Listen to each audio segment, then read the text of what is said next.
ओम शांति। आज 16 जून 2026 के साकार मधुर महावाक्य हैं। आज की मधुर मुरली में बाबा ने हम सबको बहुत सुंदर बात सिखाई। अभी तुम वनवाह में हो, आपको इस दुनिया में रहते हुए भी इच्छा मात्रम अविद्या बनना है। जिन्हें स्वयं के प्रति कोई इच्छा नहीं, उन्हें कहा जाता इच्छा मात्रम अविद्या। कई बच्चे सोचते हैं मैं अच्छा खाऊं, अच्छा पहनूं। बाबा ने कहा अच्छा खाऊं पहनूं, अगर ये इच्छाएं हैं तो भविष्य में आपका पद कम हो जाएगा।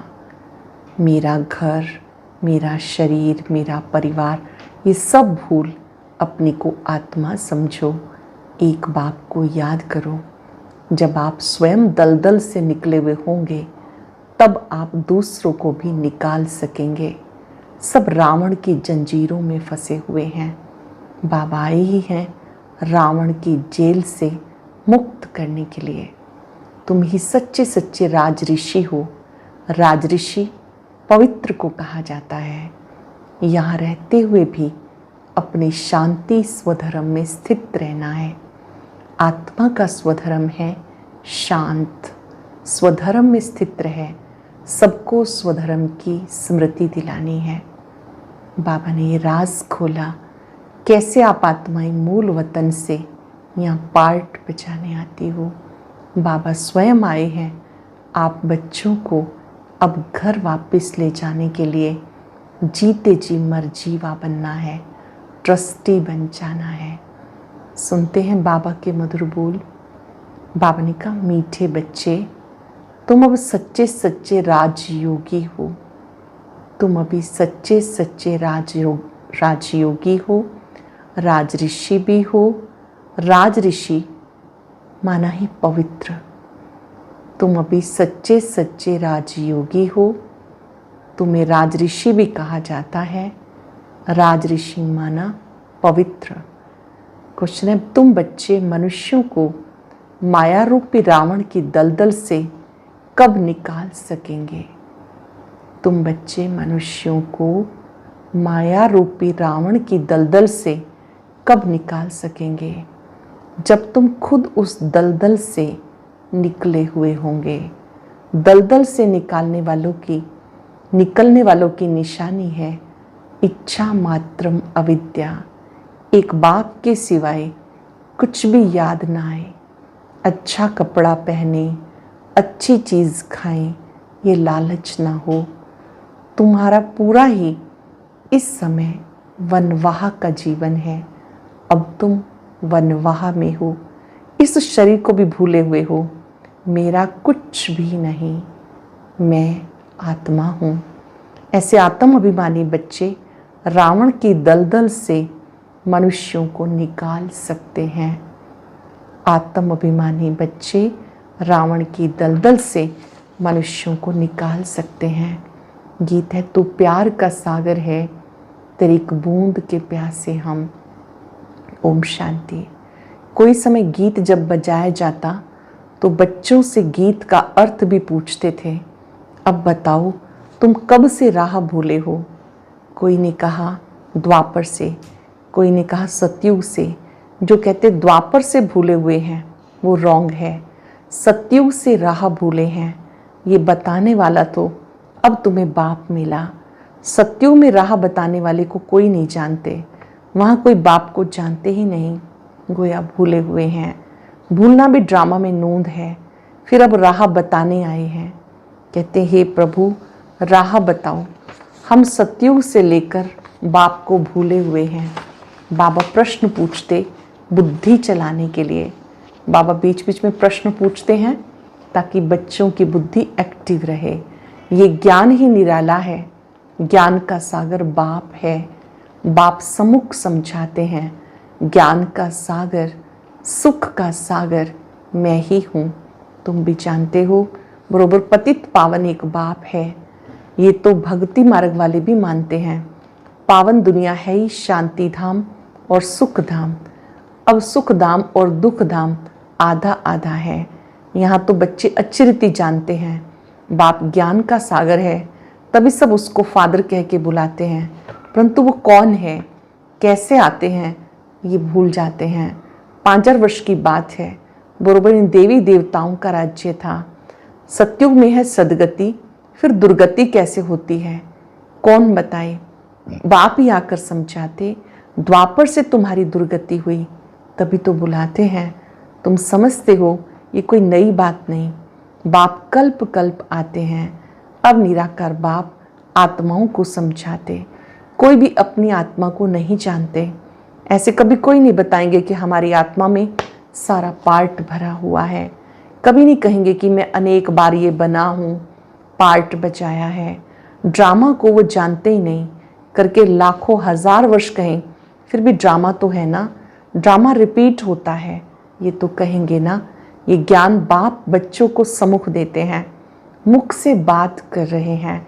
तुम जानते हो हमें शिव बाबा ने ब्रह्मा द्वारा अपना बनाकर ब्राह्मण बनाया है। शिव बाबा ने ब्रह्मा द्वारा अपना बनाकर ब्राह्मण बनाया है। शिव बाबा का ये बच्चा भी है, वन्नी भी है। ब्रह्मा शिव बाबा का बच्चा भी है और वन्नी भी है। देखो कितने बच्चों की संभाल की जाती। अकेला मेल होने के कारण सरस्वती को मददगार बनाया कि बच्चों को संभालो। ये बातें शास्त्रों में नहीं हैं, ये है प्रैक्टिकल। बाबा ही राजयोग सिखाते हैं। जिनको राजयोग सिखाया वो राजाएं बने, 84 जन्मों में आए। बाइबल, कुरान, वेद शास्त्र आदि पढ़ते तो बहुत हैं, परंतु समझते कुछ भी नहीं। अब तुम कोई तत्व योगी नहीं हो, तुम्हारा तो बाप से योग है, अर्थात बाप की याद है। तुम अब राजयोगी राज ऋषि हो, अर्थात योगी राज हो। अभी राजयोगी हो, राज ऋषि हो, अर्थात योगी राज हो। योगी पवित्र को कहा जाता। स्वर्ग की राजाई लेने के लिए तुम योगी बने हो। बाप पहले पहले कहते पवित्र बनो, योगी नाम ही उनका है। तुम सब राजयोगी हो। ये तो ब्रह्मा मुख वंशावली ब्राह्मणों की बात है। तुम्हें राजयोग सिखा रहे हैं। स्टूडेंट हो गए ना। स्टूडेंट्स को कभी टीचर भूल सकते हैं क्या? जानते हो शिव बाबा हमें पढ़ा रहे हैं, परंतु माया फिर भी भुला देती है। इतनी सी बात भी माया भुला देती है। तुम अपने पढ़ाने वाले टीचर को भूल जाते हो। भगवान पढ़ाते हैं, ये समझे तब तो नशा चढ़े। स्कूल में ICS पढ़ते हैं, कितना नशा चढ़ता है। तुम बच्चे 21 जन्म के लिए राजयोग की पढ़ाई पढ़ते हो। पढ़ना तो फिर भी होता है, राज विद्या भी पढ़नी पड़े, भाषा आदि सीखनी पड़े। तुम बच्चे समझते हो सतयुग से हम ये राह भूलनी शुरू करते हैं। फिर एक एक पौड़ी, एक एक ढाका नीचे उतरते हैं, एक एक स्टेप नीचे उतरते हैं। अब तुम्हें सारा याद है, कैसे हम चढ़ते हैं, कैसे हम उतरते हैं। ये सीढ़ी अच्छी रीति याद करो। 84 जन्म पूरे हुए, अब हमें जाना है तो खुशी होती है। ये बेहद का नाटक है। आत्मा कितनी छोटी है, पार्ट बजाते बजाते आत्मा थक जाती है। तब कहते हैं बाबा राह बताओ तो हम विश्राम पाएं, सुख शांति पाएं। तुम सुख धाम में हो तो तुम्हारे लिए वहाँ सुख शांति भी है, वहाँ कोई हंगामा नहीं। आत्मा को शांति है। शांति के 2 स्थान हैं, शांति धाम और सुख धाम। दुख धाम में अशांति है, ये पढ़ाई है। तुम जानते हो हमें बाबा सुख धाम व शांति धाम में ले जा रहे हैं। तुम्हें कहने की दरकार नहीं। तुम जानते हो हम यहाँ पार्ट बजाने आए हैं, फिर जाना है। ये खुशी है, शांति की खुशी नहीं। पार्ट बजाने के लिए हमें आना ही है। पार्ट बजाने में मज़ा आता है, खुशी होती है। जानते हो बाप को याद करने से विकर्म विनाश होते हैं। कोई कहते हमें मन की शांति चाहिए, ये अक्षर भी रॉन्ग है। नहीं, हम बाप को याद करते हैं कि विकर्म विनाश हो। शांत तो मन रह ना सके, कर्म बिगड़ रह नहीं सकते, बाकी महसूसता आती है हम बाप से पवित्रता सुख शांति का वर्षा ले रहे हैं तो खुशी होनी चाहिए। ये तो है ही दुख धाम, इसमें सुख तो हो नहीं सकता। मनुष्य शांतिधाम सुखधाम को भूल गए। तो जिनको बहुत पैसे हैं समझते हम सुख में हैं। सन्यासी घर बार छोड़ जंगल में जाते हैं, कोई हंगामा तो है नहीं, तो शांत तो हो जाते हैं, परंतु वो हुआ अल्पकाल के लिए। आत्मा का जो शांति स्वधर्म है उसमें तुम शांति में रहते हो। यहाँ तो प्रवृत्ति में आना ही है, पार्ट बजाना ही है। यहाँ आते ही कर्म करने के लिए, कर्म में तो आत्मा को जरूर आना है। तुम बच्चे समझते हो, ये समझाने बेहद का बाप दे सकते हैं, वो ही देते हैं। निराकार भगवान वाच। अब तुम जानते हो हम आत्मा हैं। आत्मा परम आत्मा की संतान है। परम आत्मा अर्थात परम पिता परमात्मा, उनको आत्मा बुलाती है। बाप ही सबका सदगति दाता है। अब बाबा कहते बच्चे देही अभिमानी बनो, अपने को आत्मा समझो। यही मेहनत है। आधा कल्प से जो खाद पड़ती है वो याद से निकलेगी। तुम्हें सच्चा सोना बनना है। जैसे सच्चे सोने में खाद मिलाए फिर जेवर बनाते, तुम असल में सच्चा सोना थे, फिर तुम्हारे में खाद पड़ती है। अब तुम्हारी बुद्धि में है, हमने पार्ट बचाया, हम जाते हैं पियर घर। जैसे विलायत में जब पियर घर लौटते तो खुशी होती है, तुम्हें भी खुशी है। जानते हो हमारे लिए बाबा स्वर्ग लेकर आया है। किस बात की खुशी है? बाबा हमारे लिए स्वर्ग लाया है। बेहद बाप की सौगात है, बेहद की बादशाही अर्थात सदगति। सन्यासी लोग मुक्ति की सौगात पसंद करते हैं। कोई मरता है तो भी कहते हैं स्वर्गवासी हुआ। सन्यासी कहेंगे ज्योति ज्योत समाया, इसमें सब मिल जाएंगे। वो तो रहने का स्थान है, वहाँ आत्मा ही रहती हैं। बाकी कोई ज्योति व आग थोड़े ही है इसमें सब मिल जाएंगे। ब्रह्म महातत्व है जिसमें आत्मा ही रहती हैं। बाप भी वहाँ रहते हैं, वो भी है बिंदी। बिंदी का किसको साक्षात्कार हो तो समझ नहीं सकेंगे। बच्चे बहुत कहते हैं बाबा याद करने में दिक्कत होती है, बिंदी रूप को कैसे याद करें। आधा कल्प बड़े लिंग रूप को याद किया, वो भी बाबा समझाते। बिंदी की पूजा हो ना सके, इनका मंदिर कैसे बनाएंगे? बिंदी तो देखने में भी ना आए, इसलिए शिवलिंग बड़ा बनाते हैं। बाकी आत्माओं के सालिग्राम तो वो छोटे छोटे बनाते, अंडे मिसल बनाते। कहेंगे पहले ही क्यों नहीं बताया? परमात्मा बिंदी मिसल है। बाबा कहते उस समय ये बताने का पार्ट ही नहीं था। अरे तुम ICS शुरू में क्यों नहीं पढ़ते हो? पढ़ाई के भी कायदे हैं ना। कोई ऐसी बात पूछे तो तुम कह सकते हो अच्छा बाबा से पूछते हैं, हमारे से बड़ी टीचर है उनसे लिख कर पूछते हैं। बाबा को बताना होगा तो बताएंगे, या तो कहेंगे आगे चलकर समझ लेंगे। एक ही टाइम तो नहीं सुनाएंगे। ये सब है नई बातें।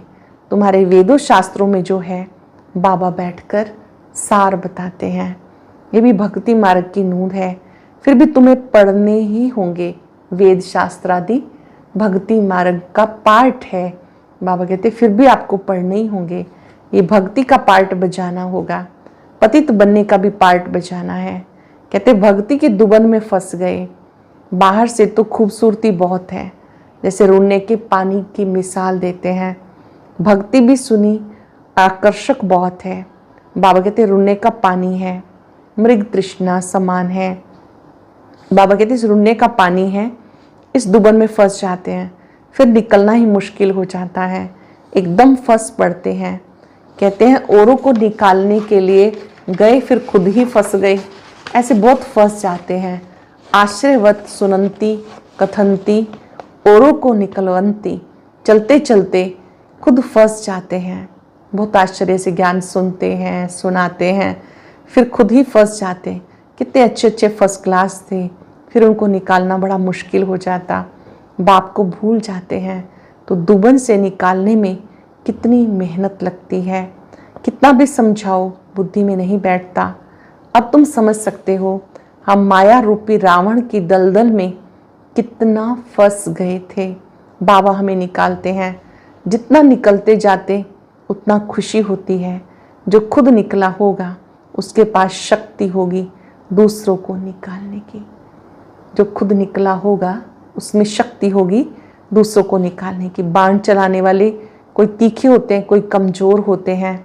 भील और अर्जुन का मिसाल है ना, अर्जुन साथ रहने वाला था।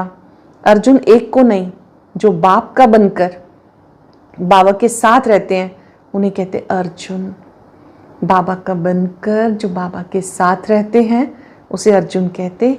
साथ में रहने वाले और बाहर में रहने वालों की रेस कराई जाती। भील अर्थात बाहर रहने वाला तीखा चला गया, दृष्टांत एक का दिया जाता। बातें तो बहुत है, बात तो बहुत है, तीर भी ये ज्ञान का है। हर एक अपने को समझ सकते हैं हम कितना बाबा को याद करते हैं और कोई की याद ही नहीं आती। अच्छी चीज़ पहनने व खाने के लालच तो नहीं रहती। यहाँ अच्छा पहनेंगे तो वहाँ कम हो जाएगा, यहाँ अच्छा अच्छा खाएंगे पहनेंगे तो भविष्य में कम हो जाएगा। हमें यहाँ तो वनवाह में रहना है। बाबा कहते तुम अपने शरीर को भी भूल जाओ, इस देह को भी भूल जाओ। ये तो पुराना तमो प्रधान शरीर है, तुम स्वर्ग के मालिक बनते हो। इच्छा मात्रम अविद्या। बाबा कहते तुम यहाँ जेवर आदि भी नहीं पहनो। ऐसा क्यों कहते हो? इसके भी अनेक कारण हैं। यहाँ जेवर नहीं पहनो ये बाबा क्यों कहते, इसके भी कारण है। कोई का जेवर गुम हो जाएगा, कहेंगे बीके को देकर आई होगी। फिर चोर चकार भी रास्ते में बहुत मिलते हैं, वो छीन लेते हैं। आजकल माइयाँ भी लूटने वाली बहुत निकली हैं, फीमेल भी डाका मारती हैं। दुनिया का हाल देखो क्या हो गया। तुम समझते हो दुनिया बिल्कुल वैशाल्य है। हम यहाँ शिवालय में बैठे हैं शिव बाबा के साथ। वो सत्य है, चैतन्य है, आनंद स्वरूप है। आत्मा की ही महिमा है। आत्मा कहती है मैं प्रेसिडेंट बना हूँ, मैं फलाना हूँ। तुम्हारी आत्मा कहती है हम ब्राह्मण हैं, बाबा से वर्षा ले रहे हैं। आत्म अभिमानी होकर रहना है, इसमें मेहनत है। ये मेरा फलाना है, ये मेरा है, ये बात याद रहता है। हम आत्मा भाई भाई ये बात भूल जाते हैं। फलाना हूँ, बाबा कहते इस तरह देह भान तो याद रहता है, पर हम आत्मा रूप में भाई भाई हैं ये बात भूल जाते हैं। यहाँ मेरा मेरा छोड़ना पड़ता। मैं आत्मा, इनकी आत्मा भी जानती है। बाप समझा रहे हैं, मैं भी सुनता रहता हूँ। पहले मैं सुनता हूँ, भले मैं भी सुना सकता हूँ, परंतु बच्चों के कल्याण अर्थ कहता हूँ। तुम सदा समझो कि शिव बाबा हमें समझाते हैं। विचार सागर मंथन करना बच्चों का काम है। जैसे तुम करते हो ऐसे ही मैं भी करता हूँ, नहीं तो पहले नंबर में कैसे जाएंगे। बाबा कहते तुम बच्चे भी करते हो, ब्रह्मा बाप भी विचार सागर मंथन करते हैं, फिर भी अपने को गुप्त रखते हैं। अच्छा, मीठे मीठे सिक्के लदे बच्चों प्रति माता पिता बाप दादा का याद प्यार, गुड मॉर्निंग। रूहानी बाप की रूहानी बच्चों को नमस्ते। रूहानी बच्चों की रूहानी बाप दादा को याद प्यार, नमस्ते, गुड मॉर्निंग। शुक्रिया बाबा, शुक्रिया। धारणा के लिए सार, मेरा मेरा सब छोड़ अपने को आत्मा समझना है। आत्म अभिमानी रहने की मेहनत करनी है। यहाँ बिल्कुल वनवाह में रहना है। कोई भी पहनने खाने की इच्छा, इससे इच्छा मात्रम अविद्या बनना है। कुछ भी अच्छा खाने पहनने, इस इच्छा से परे इच्छा मात्रम अविद्या रहना है। पार्ट बजाते हुए, कर्म करते हुए अपने शांति स्वधर्म में स्थित रहना है। शांतिधाम सुखधाम को याद करना है, इस दुखधाम को भूल जाना है। पार्ट बजाते, कर्म करते शांति स्वधर्म में स्थित रहना है। शांतिधाम सुखधाम को याद करना है, दुखधाम को भूल जाना है। वरदान है रुहाब और रहम के गुण द्वारा विश्व नव निर्माण करने वाले विश्व कल्याणकारी भव। रुहाब और रहम के गुण द्वारा विश्व नव निर्माण करने वाले विश्व कल्याणकारी भव।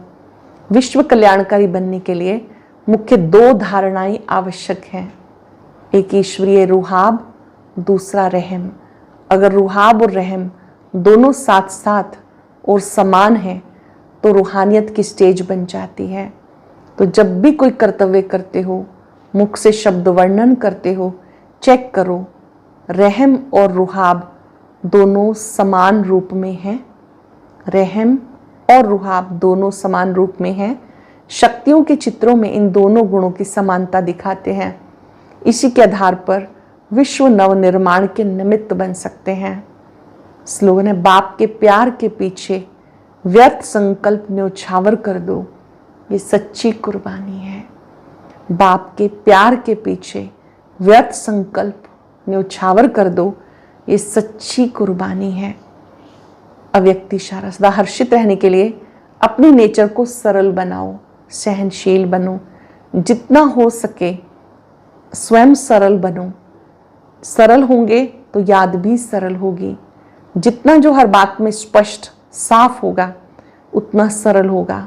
जो जैसा स्वयं होता है वैसे उसकी रचना में भी वही संस्कार होते हैं। तो हर गुण के प्रैक्टिकल स्वरूप एग्जाम्पल बनो। आज हम सब याद रखेंगे, मैं विश्व कल्याणकारी आत्मा हूँ। रुहाब और रहम, इन दोनों गुणों को स्वरूप में लाने वाली मैं विश्व कल्याणकारी आत्मा हूँ। सारा विश्व मेरा परिवार है। मुझे सर्व आत्माओं को दिल से सहयोग देना है, शुभ भावनाएं देनी है, स्नेह देना है। बाबा से शक्ति लेते जाएं, सबको देते जाएं। मैं विश्व कल्याणकारी आत्मा हूं। शुक्रिया बाबा, शुक्रिया। आज का अव्यक्त ज्ञान मोती सुनने के लिए ऊपर दिए गए बॉक्स पर क्लिक करें। अगर बॉक्स दिखाई नहीं दे रहा है तो ऊपर जो कॉर्नर में शो लिखा हुआ है उस पर क्लिक करें।